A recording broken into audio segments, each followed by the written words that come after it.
You're listening to the League Bound Podcast. He could be a crazy prospect. Is arguably one of the best players in all of basketball.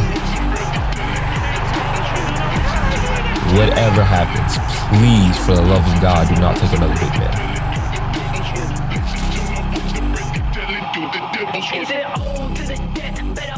Hello, and welcome to the League Bound Podcast, where we break down the best draft prospects and the rising stars of the NBA. I'm excited to be here today. We woke up extremely early. We're in the studio at 5:30 a.m. just to get this recording done. I'm your co-host, Branden, and I'm here with my guys, Jake, Cameron, and Brody. How are all y'all feeling today? Yeah, I'm feeling good back in the seats with y'all. I'm excited to break down this kind of early preseason big board. Obviously, with it being so early, these names are going to change throughout the season, so make sure you stay tuned for how we kind of view these guys later on, but I'm excited to get started. Yeah, I'm excited. There's a lot of good guys in this class, and I think we have similar big boards, but I think there's a couple differences that'll make it pretty fun to talk about.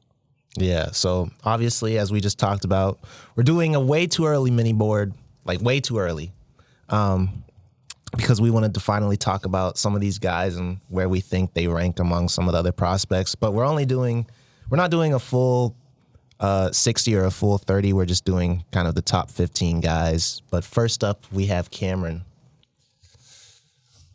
Okay, so my thought process when making my big board was I kind of split up into three tiers. I have my group A, which are guys like I'm pretty confident are going to be high, very high first round draft picks. These are guys I will kind of lock into my top 10 before the season. Then group B are guys I think could go top 10, but could also go like later in the lottery. Like these are guys I think are solidly in the first round, but not quite the franchise changing type guys that you'll probably see be taken at like 1 through 5. And then my third group, I'm not gonna lie, it started at 15 for me, and I had like 10 different people slotted in at 15 at some point. I have like, I think 40 players or something in this tier of guys that just could be anywhere from the middle of the lottery to the early second round. So obviously you can't have that many picks in that draft range. So some guys will fall, some guys will choose to return. But right now I have a lot of guys that I think are really talented. So what do you guys see on my board that y'all want to talk about first? First off the bat, I see Dylan Harper at that top spot. That's something that I also do not have, but I wouldn't be surprised if of the people who could supplant Cooper Flagg as kind of that potential consensus number one, I would not be surprised if it's Dylan Harper. So break down why you have him over Cooper, at least right now. Yeah, to me, it's not really necessarily even like that big of a Cooper Flagg thing. I just really, really like Dylan Harper's game. Like he's one of those like jumbo guards that we've seen have success, like kind of in that like Shea, Luka type build. Like he's closer to Shea's height. He's not quite as tall as Luka is, but he's like kind of built like Luka in a way. Like he's stockier guard that can use his physicality to get by smaller guards. He scores at all three levels, and I think he's like a really, really underrated passer. Like I think he has really good game feel. He hits all the right passes. He works out a pick and roll great. His biggest knock, I would say, is that he's not necessarily the most explosive, like first step athlete, but I've watched enough of his games, and I don't think he necessarily has a problem getting past people. I just think sometimes he chooses to be a little more deliberate and like prod and poke to get other people open. So I really like Dylan Harper. With Cooper Flagg, the reason I don't necessarily have him above Harper is just because I think I have questions about his handle and him getting to his own shot at the next level. Like I think he'll be good in college. I think in high school that obviously wasn't an issue, but at the NBA level, it could be harder when guys are just as athletic as you to like get to your own shot. And well, I think eventually he'll figure out. He's only 17, so I would bet on him figuring it out sooner rather than later. I just think Harper's going to come into the NBA kind of league ready, and I think like I just don't see much that the kid doesn't do. Like he's also like a really, really good defender when he puts his mind to it. He's good on help side. He gets steals, deflections. He's tall. He's a taller guard, so he gets blocks. Like he's just my favorite prospect in the class. No, yeah. I have Cooper Flagg number 1 still, but honestly, it's not something that I'm it's something I could see happening too. And another thing I think about Harper, like just from watching his interviews and hearing him talk, I feel like he has a really good maturity and understanding of the game. And I think that's something that for a prospect is really important to have, because once you get to the league, there's a lot of learning, and, there's a mental aspect of it that I think sometimes even we as fans kind of forget about. And I think Harper has all the traits to be great. But talk about some of your Group B guys, because I know obviously it's still early, but there's just some guys in there that I don't think me or Jake have in there, like Will Riley, Asa Newell. Ben Seraph is a name I've definitely seen, but just talk about some of those guys. Yeah, Will Riley is a guy that I got to see play this summer at the EYBL session in Kansas City. And I wasn't really aware of him coming in. Like, I've seen the name because I obviously looked at the rankings for the class, but I just hadn't seen him play a lot. And, like, it was a kid that was, like, I was there on assignment to, like, watch certain kids. And that was always, like, a kid that, like, if he was playing, I would kind of sneak over and watch at least a few minutes of, because he was just so entertaining to watch. He's like a really tall shooter that, like, is like a guard. Like, he has ridiculous range. He can handle it for someone his size. He has good passing feel. He's like almost like a Tyrese Halliburton, but like 6'8". Mm-hmm. He's not obviously nowhere near as good as a passer, but he has he's showing flashes of like making really good reads and being able to kick out and hit shooters when he collapsed the defense. So he's someone I really, really like. I think that I haven't seen him on a lot of people's boards because probably he's skinny. He's kind of a little older, kind of like how Brandon Miller was for his class. So it was kind of good he reclassified so I think that kind of boosted him up my board a little bit too, because he's not super old for his class. And then to me, the most impressive thing about him is that how hot he can get. He can really get it going. There's a video on YouTube, if you guys have time, go watch it. He went for 40 in the EYBL game this year. Mm-hmm. His team didn't necessarily win, but it looked ridiculous. He was just pulling up from super deep, getting to the rim, acrobatic layups. He's someone I think if he puts it all together, he could potentially be a star and someone who can maybe move up to that group, that A tier by the end of the year. Yeah, kind of a riser. That's interesting. I mean, just looking around some of the other boards, he's not really even up near that first round on some of them, let alone in the top 10. So kind of cool to see some early on preseason names, because like we mentioned, a lot of these guys are going to move up and down, and we're high on some guys right now, but this might be the last time we get to talk about him if it just doesn't get put together as a freshman year. So kind of cool to see someone like Will Riley in here. So for my mini board, I kind of did the same thing. I split mine up into tiers, although I have 3 tiers that I split it up based on. So tier 1 is guys who I think could be franchise-changing superstars, and then tier 2 is guys who I think have all-star potential. And then tier 3 is guys who I think could be high-level role players. I did it pretty similar to Cameron, but I think for me, I had more guys in kind of the tier 3 area. I know a name I have up here is Rocco Zikarski. He's another big. I know there's not a lot of bigs to kind of choose from in this class, but I kind of wanted to show love to some of these guys because I feel like come draft day, there'll be some bigs getting picked in the top 15. I know Jalil Bethia was a guy we were talking about before.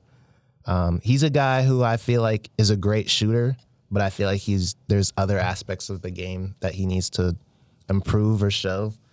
And I also have Jackson Robinson up here, which I know is probably going to turn some heads because I think, 1, he's an older guy, and 2, he's a guy who people think will probably go in the second round if he does get drafted. But I feel like he has the skill set to potentially become a first rounder.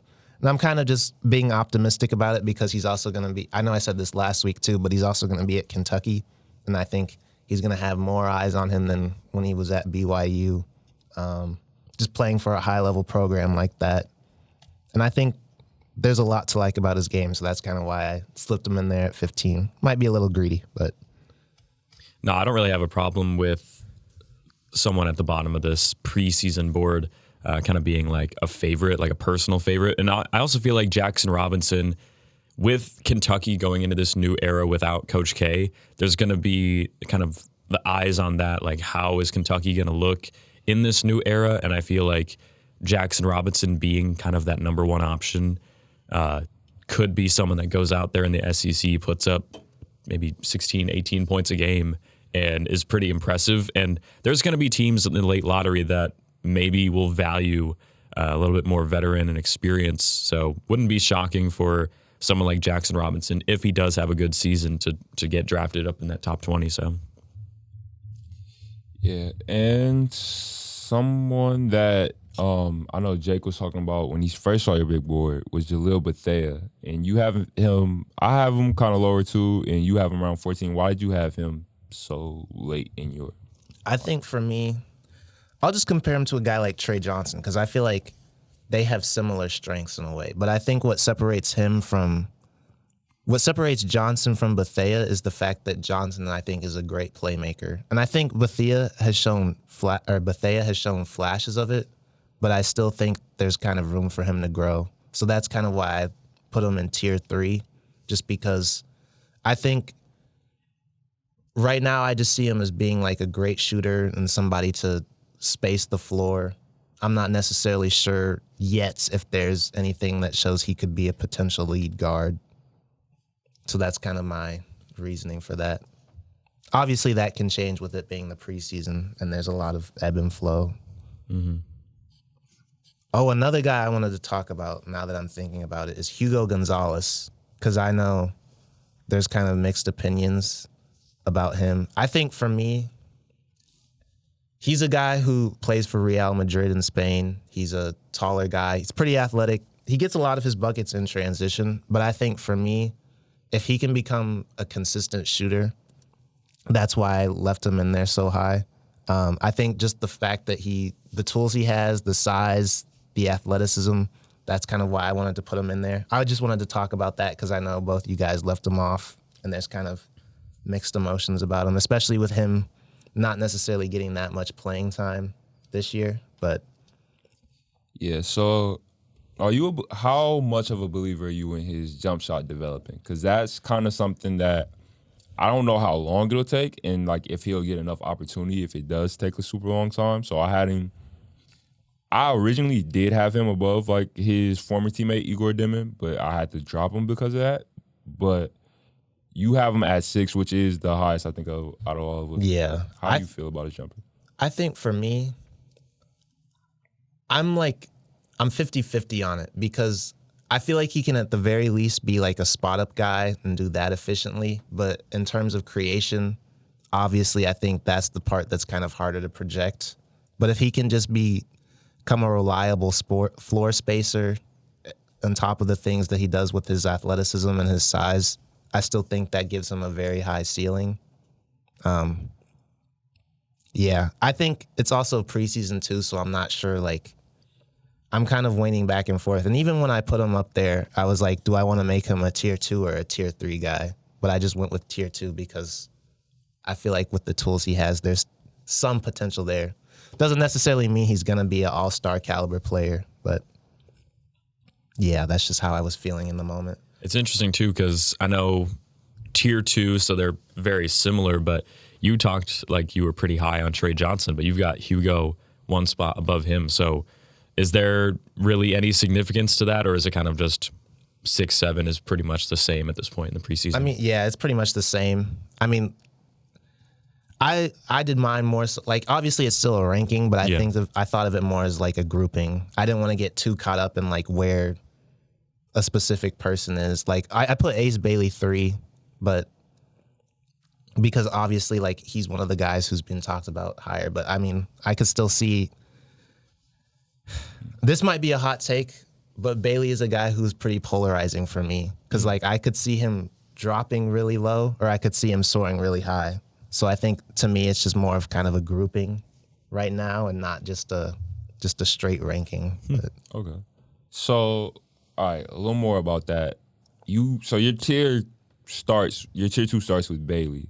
Mm-hmm. made you put him in tier 2 instead of a lot of people do have him like on the same caliber as Cooper Flagg or Dylan Harper? Yeah, I think for me with Bailey, it's kind of like, oh, sorry, that was so close.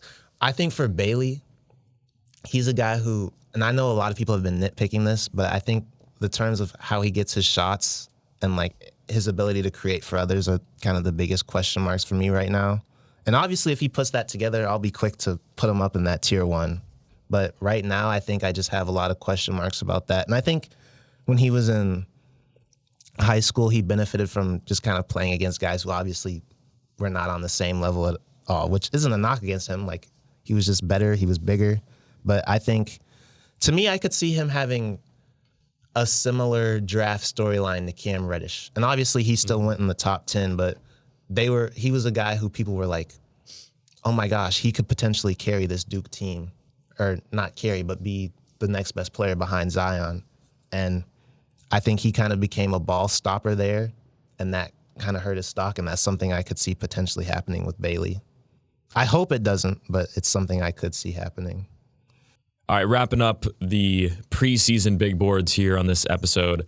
I've got Cooper Flagg number 1, so kind of like Branden, we still have Flagg up at the top, but I actually have Ace Bailey number 2 with Nolan Traore at number 3, 1 spot ahead of Dylan Harper. I do think it's kind of pretty much neck and neck with those 2 guards. They're a little bit similar. They're a taller guard that I think is going to be able to handle like the Luka Doncic matchups, the Tyrese Halliburton, a little bit taller guards, which I feel like is going to be nice. And after that, I think there is a slight drop off for my tier 2. I know we haven't talked too much about VJ Edgecombe, but he's listed kind of questionably 6'5", 6'4", but if he gets officially measured in at even shorter than that, I think we could see a little bit of slip from him, even though I think he's probably going to have a pretty explosive freshman year at Baylor. But one of the main things in this class right now is it's kind of tough to gauge where the bigs are going to be at. I've got Asa Newell at 6. I think he got a little bit overshadowed in high school from that stacked roster that he was on. But he's got kind of a smooth lefty jumper. I think maybe at Georgia they'll showcase him a little bit more. And in a class where center is definitely not the strength, I think he could be kind of a benefiter of that factor and get pretty high up here. So what do y'all think? I know tier 3, probably past like 12 is kind of just some names I wanted to throw out there as potential flyers and maybe some people that are going to rise up that we're not talking about right now. Mainly Cannon Carlisle and Jace Richardson, but just overall, what are y'all thinking? Yeah, I definitely agree with your Ace Noel take. I think he's kind of in the mode of like what the NBA is looking for from their big man right now. Like guys like Chet, Wemby, like I don't think he's necessarily on that level just because I don't think his off the bounce stuff is that advanced. But as far as like 5-man who could step out, shoot, and like catch lobs, protect the rim. Like he kind of reminds me of like Khalil Ware a little bit. Mm-hmm. Like Derek Lively coming out of high school and people thought he could still shoot. Like he's kind of in that mode to me, and I think he's definitely the best of the big men. But I see you have someone that I think Branden had on his, I didn't have on mine. Kaman Meleek. What do you have him at inside your top 10? Mm-hmm. What made you put him there? Yeah, similar to Asa Newell and how I think the centers, at least in the preseason, it's still super up in the air, but being on that Duke team where it's a mix of super strong young talent like Cooper Flagg and some of these other guys as well, but then you also have some veterans, I think that's a team that's going to be near the top of the country in the ranking pretty much all season. And with that, there's going to come a lot of eyes. And I feel like with his physicality down low, there's going to be a few times throughout the season where he comes up with a big defensive stand at the rim, and people are like, wow, that Duke might not have won that game if it wasn't for that big block at the end from Meleek. So something like that, as well as the experience with the South Sudan team this past summer, could kind of benefit him in that. So we'll have to see if his footwork is good enough at Duke at the ACC, but I think he could make a little bit of a move into that top 10. For your tier 1, because I know me and Me and Cameron both had him near the top. And you still have him near the top, but you have him 4. What made you put Bailey and Traore over him? Over Dylan Harper? Yeah. I think Ace Bailey is probably going to get a little bit more hype just because he's going to score more than Dylan Harper this year, quite honestly. I think he's going to be kind of a factor offensively that comes off of what Dylan Harper can do. So his numbers and his production scoring the basketball might put him a little bit higher. Like, I think when people are looking at the box score this year, they're going to see Ace Bailey 24 points, and they're going to be like, wow, this is like potentially the best player. But then they're going to sleep on Dylan Harper's like 13 points, 7 assists. And so if there's a team that needs kind of just a good just lead guard, kind of comfortable in that aspect of it, that they will value that. But I just feel like at the top of the draft, most of the time, teams are looking for a 6'10 guy that can go get you 25 points, jumpers, attack the rim, be athletic, be long in the passing lane. So I feel like Ace Bailey, while it's kind of neck and neck between the 3 and 4 on my board, I just feel like his production stat-wise is going to put him slightly ahead of them. Unless I blanked, what was like your determining factor in Traore above Harper? I just think like I said, it's pretty much neck and neck. I just feel like there might be a team that scouts him from overseas and maybe his offensive game is a little bit better in their eyes. Like maybe it could be a little bit more focused on his scoring ability versus Dylan Harper just kind of being an all-around type of guy. Like 18 point, or what, that's per 36, but like 10 and 5 per game from Traore overseas is going to be pretty comparable to what we see in college from Dylan Harper, I feel like. So at this point, it's pretty neck and neck, and I just feel like Traore could be someone that's higher. So last Friday, we finally got a commitment from the Boozer twins, who are near the top of next year's draft class, and they decided to go to Duke. It was between Florida, Miami, and I believe their final 2, they had Miami in there. But I think everybody knew that at the end of the day, it was going to be Duke. That was also where their dad, Carlos, went. What are we thinking what are some of the expectations for them next year? I know Duke doesn't have many other, I think the Boozer twins are the only people they have committed right now, but what do we expect from them at Duke?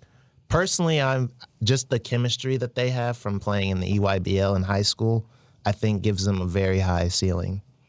Yeah, I think they were going to be successful wherever they went. I mean, this is a duo that has won Peach Jam for the last 3 years in the EYBL. Like, that's very, very unprecedented. I can't even remember the last team that won it all 3 years. So they're winners. They know how to play the game. I vividly remember like being at EYBL and seeing them walk past and like not looking at them like on my phone, but like those kids are like really, really big. Like they like blocked out the light for a second. Like, they're built like football players, and they have basketball player height, which is, and like they're not just like, oftentimes like kids that are like more advanced physically than other kids their age, like they're like not very skilled. Like somebody like I'm kind of thinking of is like Vernon Carey. Like he had skill and like he could do certain things, but like you could tell like most of his game was just being bigger than other people. yeah. Another former Duke guy as well. Yeah, but like Cameron Boozer is not that. He's someone who can step out, he can dribble, he can run on a fast break, he passes really well.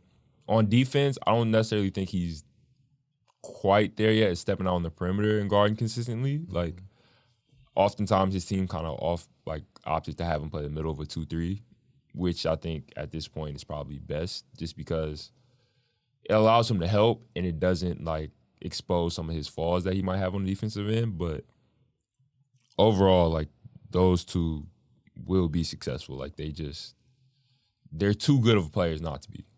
We think that take this year's draft class and you just chuck Cameron Boozer in there, you think he's in that top 10, top lottery right now? I think if you put Cameron Boozer in this year's class, he's a top 3 pick, maybe 1 or 2. I think they'd be discussing him with Flag, just because I feel like in some ways they do a lot of the same things, but they also do it at a very high level too, which is why I feel like they would I think it would be I think it would be right now, instead of the discussion mainly just being Flag at 1, it would kind of be Flag and Boozer. Yeah. He's got 40 pounds on Cooper Flag, which is insane to think about that he's in high school. It's also insane to think about that Cameron Boozer might not even be the best player in this recruiting class. Branden, I know you're high on someone who's pretty much consensus number 1 right now. Yeah, AJ Dybantsa, he's a player I know Cameron and I are lucky enough to see in person. The one thing I will always remember seeing Dybantsa play, he was coming down the lane, full speed. Some kid on the other end had just tried to dunk and miss, and he was like, all right, I'm going to show you what I got. He comes down the lane. Mind you, there were two kids under the rim. He goes up. It went in and out. The crowd, I don't think there were that many people there, but I just remember that was the loudest that the gym was, I think, the whole day I was there. And that's something I'll never forget because the size and the speed that he has, plus even watching his other games on TV and stuff, he has that takeover gene, you know? Mm-hmm. Like he can, whether it's shooting step backs, getting to the rim at will. And I think, you know, with a lot of kids who just attack the rim, it's like, okay, at the next level, he might not be able to do that. But Dybantsa genuinely has the skill set and the size where I think it will translate to the next level. He's just he's got a freak build, and he has that scorer's mentality, which I think you love to see. Yeah, he definitely has like that it factor, that like the ability to just take over a game. Like even he could not be playing well. Like there was a game in the EYBL where it's not like he was playing bad, but he just wasn't like necessarily all the way foot on the gas. Mm-hmm. And he came back and he scored big points down the stretch and he hit a game winner. And then you had the game at Geico where they lost to Link Academy, but like he wasn't shooting the ball well for the majority of the game, but he just stepped on the gas and willed the team back to force overtime. So it's like he's just one of those players that you know when you watch him, at some point of the game, he's going to click it on, and he's just special. Like in all aspects, he's just a special player. Yeah, this 2025 recruiting class, potential next NBA draft class as well, is definitely pretty stacked. Cam, I know you have a couple other guys as well you're looking at outside of Dybantsa and the Boozer twins, though. Yeah, some guys I really like. I really like Meleek Thomas's game. He has like a very unorthodox handle shot, like just a weird rhythm to his game. Like one of those people is like a nightmare to guard because you really don't know what he's going to do next. But his shot making ability and like he has real explosive, like kind of what you said about Dybantsa when you were there. He dunked on someone or he tried to dunk on someone. Meleek Thomas actually made his dunk and it sent the gym up. Like he absolute body bag a kid on the fast break. And I think I'm on like the back of the video, just like mouth on the floor, like what is going on? You're gonna have to find that clip. But so like that, he's one of the kids I really like in the class. Other guys I like, Nate Ament, I think, yeah, Nate Ament. He's somebody who's like, Dybantsa's really, really good. But like Nate Ament is someone who's kind of being overshadowed, I think, by Dybantsa a little bit. But like he's someone that I think at like 6'9", who can really shoot it. I think the only thing he's missing to not be like in that number one player conversation is the handle. Necessarily, it's not super advanced yet, but he's someone I really like. Other guys I like, Michael Brown Jr., Jasper Johnson, Kingston Fleming. Like these are guards that are really good. Acadian Lawrence, Braden Burries. But a guy that's actually like a threat to reclassify to that class is Mika Murnin. He played with Brad Bill Elite over the summer. And he's like a big that can dribble, can really shoot the ball, and like someone who just kind of exploded onto the scene. And I always like, those guys always really interest me, guys who just like have one amazing summer and all of a sudden, like, I think he jumped from, I don't even know if he was ranked all the way into like the top 5. So he's a kid I really like. I know one of the guys you pointed out though, Braden Burries. I think he rose to 9 in this class, but I want to give him his respect because I know at EYBL, everybody was at his game, but not for him. They were there to see either LeBron or Bryce James. But I remember he was playing at the same time as the Boozer twins, so I was kind of just looking back and forth between their games. But he's a guy who can really ball, and I feel like he's, like 6'4", 6'3"? He's like 6'4", probably without shoes. So like in shoes, he's like 6'5". Yeah. Like he's really big. Like he just looks like a bigger guard. I know. I feel like he's just a really complete player. And I feel like obviously he's not going to get his respect because everybody's there to see Bryce, even though he is number 9. But I think he's a guy who'll be a great player at the next level. I think just being, I know I keep talking about it, but just being at the EYBL and seeing a lot of these guys in person, it kind of adds a new way of looking at scouting. But there is somebody who, when I went, wasn't playing because I think it was also the same time as the like USA training. It was the mini USA camp. mini camps. But I was really excited to see Darius Acuff, and obviously he wasn't there. But I think he's going to be next up in terms of great guards. Obviously he's near the top of the class, but he's also committed to Arkansas, which is going to be like the new Kentucky with Coach Cal being there now. And obviously he creates amazing guards. And now he's getting a top guard who knows what the ceiling is for Darius Acuff. Yeah, it might be the top guard too. I mean, this 2025 recruiting class has so many of the same body type, just like super good wings, 6'7" to 6'9" with a handle. So someone like Darius Acuff could definitely come in and be that top guard and one of the top players in the next draft class. But it's so crazy to think about what type of like NBA player kids are coming to the league pretty soon. Like obviously we just had Bronny James get drafted. You've got the Boozer twins coming in next year. Kyan Anthony's one of the top players in this class. Could see him team up with a guy like Sadiq White at Syracuse potentially. I think Syracuse is still in his top 3 for Kyan Anthony. But then even like the next year after that, you've got Elijah Arenas, one of the top players in the class. So it's insane to think about all these famous names, kids coming in. Then you've got a guy like Bryson Tiller coming to the college basketball scene as well. Obviously, not related to Bryson Tiller, but that was something we were making a joke about earlier. All of us that is better have the Bryson Tiller song. Don't. Clip that. Crazy. Nah, but somebody you brought up there was Kyan Anthony. What do you like about his game so far?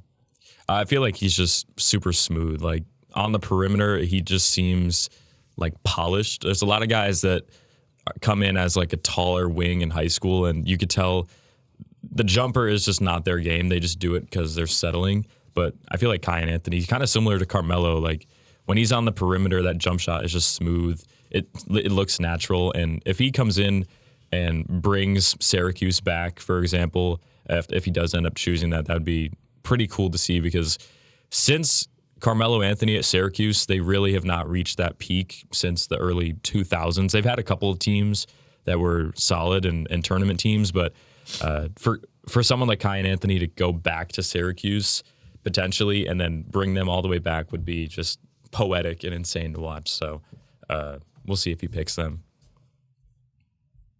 Yeah, Kyan was one of the kids I really liked when I got to see him play in person. Like, he's someone who just has, like, that confidence that really, like, no shot is really a bad shot in his brain. Like, I feel like he's just, like, very score-first minded, but he has the ability to play make, and he competes on the defensive end, so, like, it's kind of okay as long as he's making shots. And for the majority of the event, he made shots.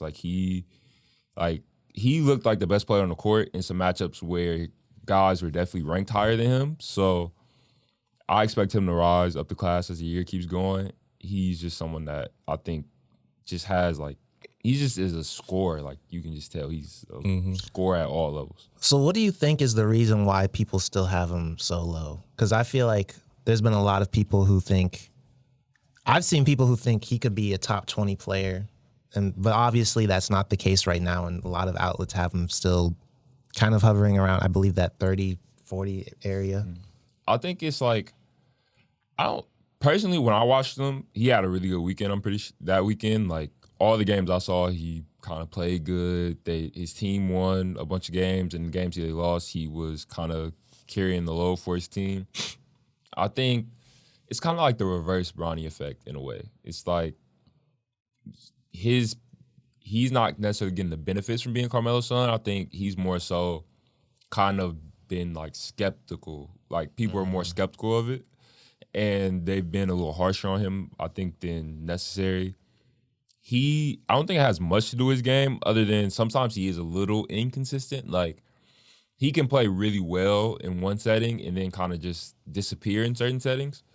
But I think if he's able to play like he did in the EYB at the session I saw him play at, where he's making shots from deep three, making catch and shoot threes, defending, getting steals, and just like being a leader of his team. Like, he was one of the more vocal players I seen that weekend. Like, I think if he's able to continue that he should be ranked higher. I really don't know why outlets don't have him. I think he's for sure a top 20 player.